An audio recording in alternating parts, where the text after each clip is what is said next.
हम तोहसे पूछिला नारियर हे काहे भैल हरियर जी। किया तोह पे देव बरिसले किया सिंचले नारायण जी।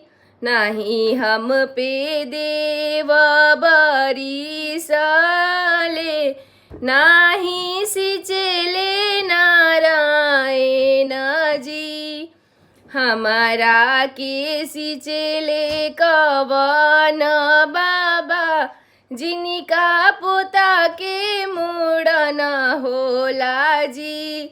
हमारा के सिंचले कवन पापा जिनका बेटा के मुड़न होला जी।